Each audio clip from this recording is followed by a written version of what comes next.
માં તું ગંગા છો, માં તું જમના છો, માં તું ગંગા છો, માં તું જમના છો, સકળ સૃષ્ટિમાં તું અનોખી દુનિયા છો, સકળ સૃષ્ટિમાં તું અનોખી દુનિયા છો. અને યાદ કરીએ પ્રેમથી આપ સૌના હાથ ઊંચા થશે તો મને પૂજ્ય બા પ્રત્યેનો ભાવ ત્યાંથી દેખાશે. એટલે ભાવથી બોલો બાપા રામ સીતારામ સીતારામ રે સીતારામ. આ મારો પરિવાર, આ મારો પરિવાર. બાપા રામ સીતારામ સીતારામ રે સીતારામ. ગુરુ રામ બાપા રામ રામ રામ હરે હરે. ગુરુ રામ બાપા રામ રામ. અનુભવી હોય, સાંભળ્યું હોય અને એમના પેટર્ન શબ્દ ચકુ બા જ્યારે પણ કોઈ સાથે વાત કરતા તો ચકુ બેટા, આ એમનું એક તક્યા કલામ હતું હતા અને એ વિષય પર થોડીક લખવાની મેં ચેષ્ટા કરી છે.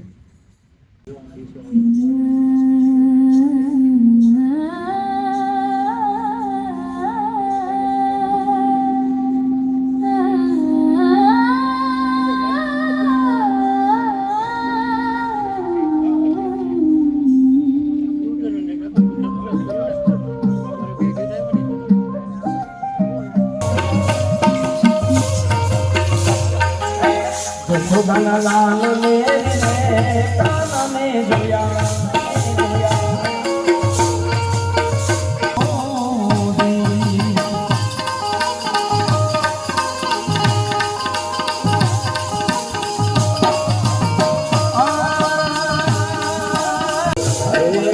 મારે મહાદેવ નો દેલો શંખલો વગાડે. મારે મહાદેવ નો દેલો શંખલો વગાડે વગાડે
વાગે ડમરું જાતે સદા શિવ યાગે ભૈરવ ભૈરવ ભૈરવ ભૈરવ.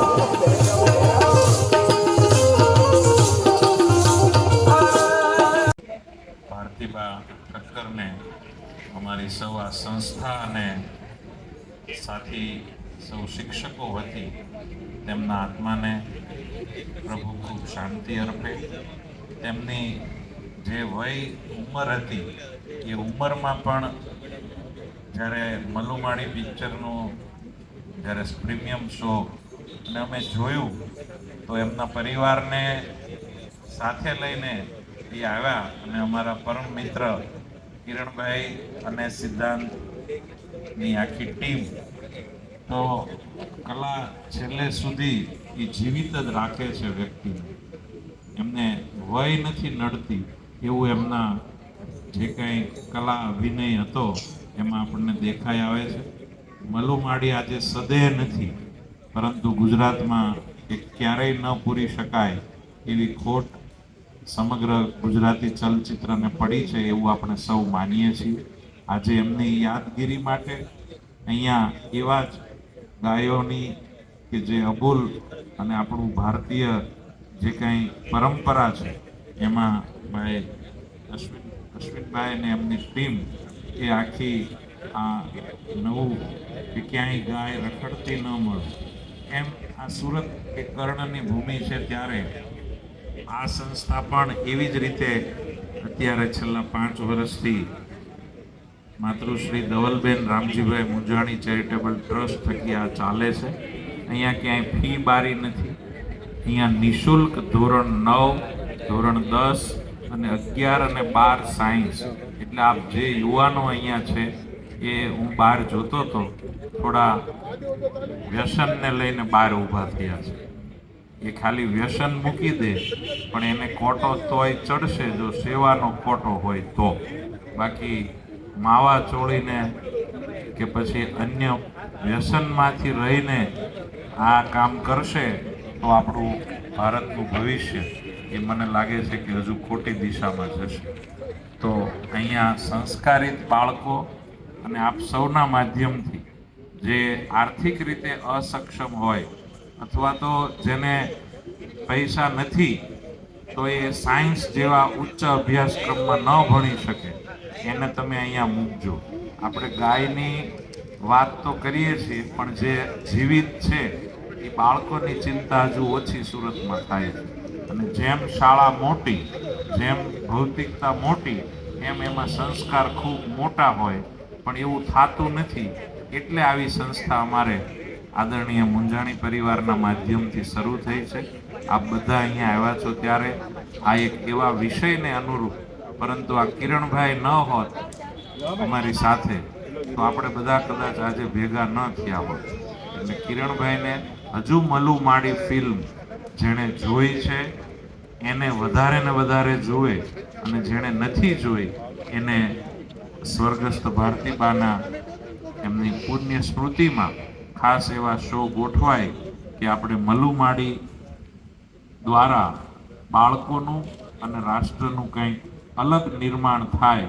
અને આપ બધા અહીંયા જે આ સંગીતના તાલ સાથે જે કંઈ બાળકો અહીંયા યુવાનો પૂજ્ય બાને આપણે ભાવથી શ્રદ્ધાંજલિ અર્પણ કરીએ. એ જ જય શ્રી કૃષ્ણ, જય શ્રી રામ.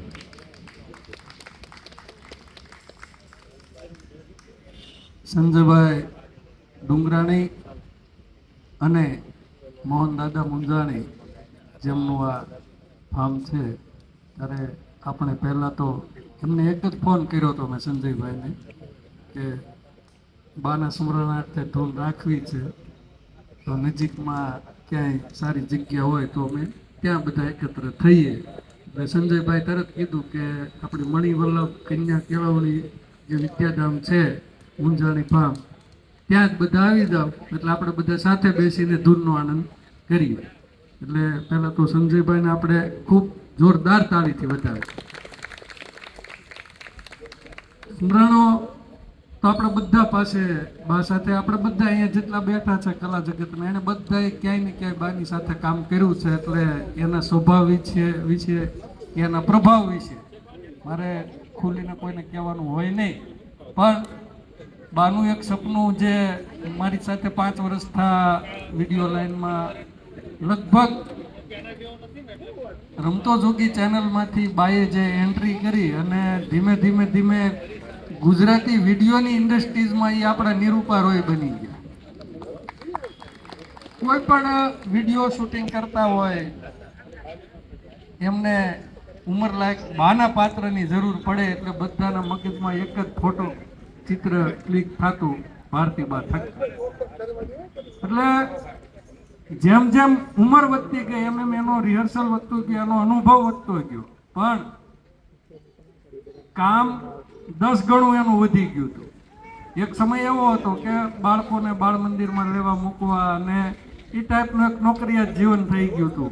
પણ ધીમે ધીમે જ્યારે એની અંદર ઉગેલું જે કલાનું ક્ષેત્ર હતું, મેં તો શરૂમાં પહેલો વિડીયો જ્યારે મેં કર્યો જમાઈના કંકુ પગલાં, ત્યારબાદ બીજું બનાવ્યું ચુંદડીઓ મહારાજ, અને ત્યારે મેં ચુંદડીયા મહારાજની એક્ટિંગ કરીને જ્યારે બા જે ગરધણી તરીકે જે હામાં બેઠા હતા ને જે એની અંદર જે વારસો કલાનો દેખાણો, ત્યારે તો હું બહુ નવો હતો આ ક્ષેત્રમાં, કોઈ એવા સંપર્ક નહોતા, પણ બાનો સંપર્ક થઈ ગયો હતો.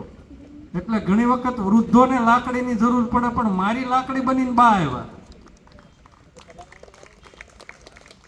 એની જે કલામાં જે એને નિપુણતા દાખવી અને જે એને અંદરથી જે ભાવ પ્રગટ કર્યો ને જે રિએક્શન આપ્યા, ત્યારે મને અંદરથી એમ થઈ ગયું હતું કે કદાચ સમયનો શિકાર હોય કે સમયની મજબૂરી હોય, આ કોઈ નાનું ક્ષેત્રનો પાત્ર નથી, આ કોઈ મોટા પડદાનું પાત્ર છે, આવું મને એના બીજા વિડીયોમાં ખ્યાલ આવી ગયો. પણ છતાં આપણી સાથે એમણે દિલથી કામ કર્યું, બધા સાથે, આપણા બધા સાથે કર્યું. અને 2.5-3 વર્ષ પહેલાં અમારે એક એવી વાત પણ થઈ. મેં કીધું, બા જો આપણા નસીબમાં હોય ને કોઈ સારા સપોર્ટરો આપણને મળે ને તો મને એક પાત્ર મારા મગજમાં છે ને એની ઉપર મોટું પિક્ચર બનાવવું છે. એટલે 1.5 વર્ષ મેં એની વાર્તા આખી લખી, કંડારી, સ્લો, એના બધા સંવાદ લખ્યા, પણ બીજા પાત્રો મગજમાં નહોતા આવતા. એને તો એમ જ વાર્તાના પાત્ર તરીકે લખતો હતો કે આવું પાત્ર બીજું છે, આ પાત્ર ત્રીજું છે એમ. પણ જ્યાં જ્યાં મલુમાડીના ડાયલોગ આવતા હતા ને મને ભારતીબા પોતે બોલતા હોય ને એવું દેખાતું. અને એટલા માટે આ આખું પિક્ચર મલુમાડી જે છે ને એ અતિશોક્તિ નથી, પણ આખું પિક્ચર એટલે સફળતા સુધી પહોંચાડ્યું. અત્યારે 15મું વીક ચાલે છે. આ ભારતીબાના ખંભા ઉપર આખું પિક્ચર આવેલું, કારણ કે એને જે અંદર પ્રાણ પૂરી દીધા છે.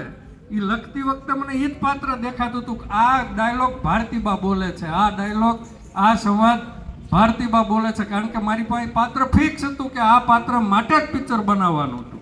અને એનું એક સપનું હતું કે મારે એકવાર મોટા પડદે જવું છે. અને આપણે કુદરતની દયા, કદાચ મારી મહેનત કરતાં એના આશીર્વાદ એવા હશે કે મને આ તક મળી મોટું પિક્ચર બનાવવાની, કે એના કિરદાર માટે થઈ પણ મને બહારથી લોકોનો સિદ્ધાંત, પ્રાઇવેટ લિમિટેડ જે સિદ્ધાંત ચૂનો, એમની પાસે જઈને મેં વાર્તાની વાત મૂકી એટલે તરત એણે કીધું કે ભાઈ તમારા બાના બધાના અમે વિડીયો જોયા છે, અમારે તમારી વાર્તા સાંભળવાની ન હોય, જો તમે પિક્ચર બનાવતા હોય તો ફાઇનાન્શિયલી સપોર્ટ અમારો. અને આવી રીતે પિક્ચર ઊભું થયું. પણ બીજા કલાકારોને કોઈને મેં સ્ક્રિપ્ટ નહોતી આપી. જ્યારે લોકેશન ઉપર આવે ને ત્યારે એને ખબર પડતી હતી કે મારો ડાયલોગ કયો છે. પણ આખી સ્ક્રિપ્ટ 1.5 મહિના પહેલાં ભારતીબાને આપી દેવામાં આવી હતી, કારણ કે ભારતીબા 1 મહિનો તો ઘર બહાર નીકળ્યા વગેરે આ વાર્તામાં એટલા ખૂટી ગયા હતા કે એ પોતે એમ માનતા હતા કે હું મલુમાડી છું, અને પોતે મલુમાડી છે એવું એને સાબિત કરીને દીધું પડે. એટલે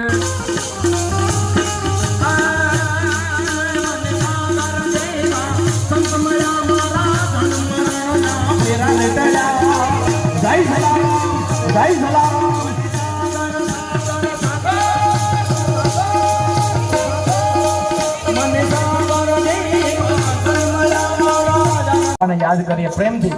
આપ સૌના હાથ ઊંચા થશે તો મને પૂજ્ય બા પ્રત્યેનો ભાવ ત્યાંથી દેખાશે. એટલે ભાવથી બોલો બાપા રામ, સીતારામ, સીતારામ રે સીતારામ. આ મારો પરિવાર, આ મારો પરિવાર. બાપા રામ, સીતારામ, સીતારામ રે સીતારામ. ગુરુ રામ, બાપા રામ, રામ રામ, હરે હરે. અનુભવી હોય, સાંભળ્યું હોય, અને એમના પેટર્ન શબ્દ ચકુ. બા જ્યારે પણ કોઈ સાથે વાત કરતા તો ચકુ બેટા, આ એમનું એક તકિયા કલામ હતું. અને એ તકિયા કલામથી જ અમે કલાકારો એમનાથી ખૂબ આજે વિમુખ છીએ. એમના શબ્દ સાંભળવા માટે અમે એમ કહીએ ને કે આ શબ્દ હવે ક્યારે સંભળાશે, કોણ કહેશે અમને આ શબ્દ કે ચકુ બેટા તે જમી લીધું કે નહીં, ચકુ બેટા થાકી ગયો હોય તો બેસી જ આવે. એટલે ખૂબ પ્રેમ આપ્યો છે, ખૂબ માયાળુ સ્વભાવ હતો એમનો.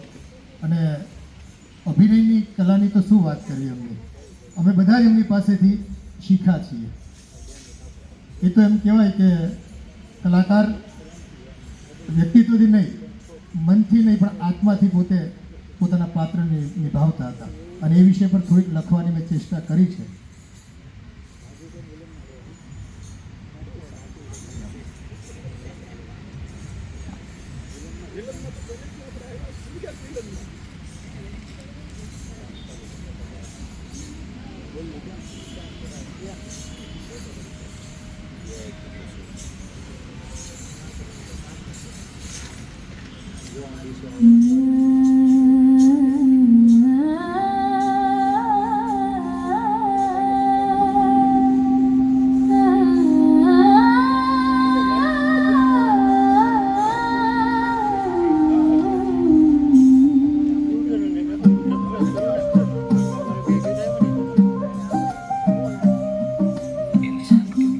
બેટા જમી લીધું કે નહીં? શકુ થાકી ગયો હોય તો બેટા બેસી જા. આજે એ અવાજ હવામાં ગુંજે છે, પણ એ મમતા ભર્યું મુખ આંખ સામે નથી રે.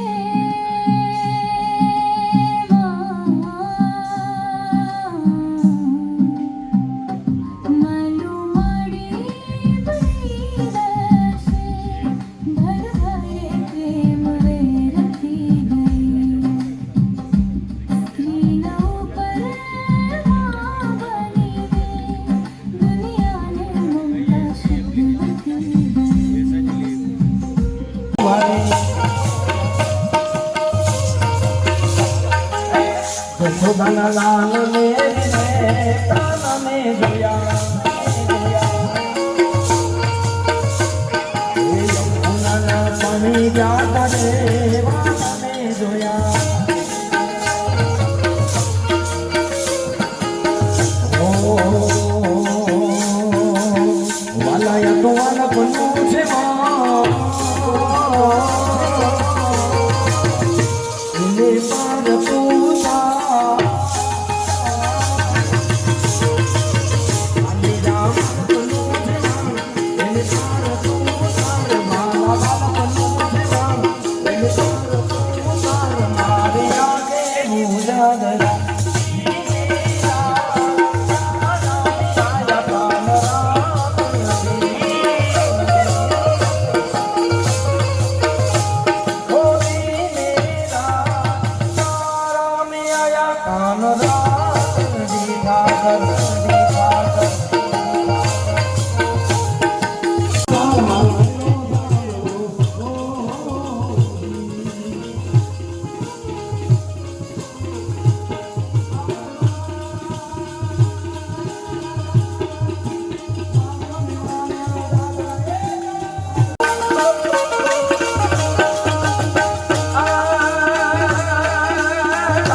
ઝાડીઓ ને વચમાં છે જો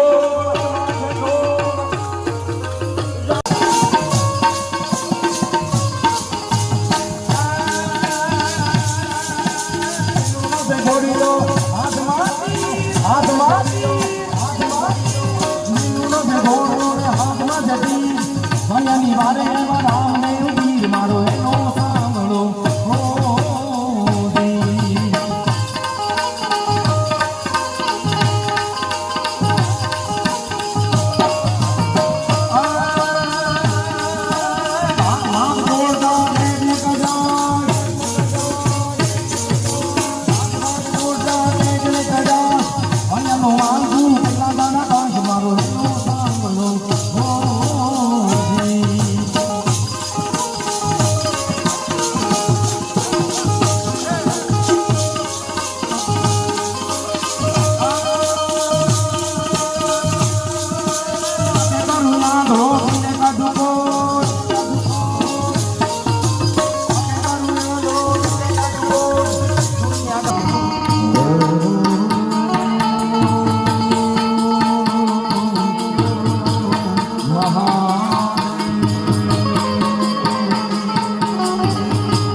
એ આત્માની પાછળ મારો એવો ભાવ છે કે એક વાર નહીં બે વાર નહીં પણ 3 વખત મહામૃત્યુંજય મંત્રનો જાપ કરીએ ભાઈ.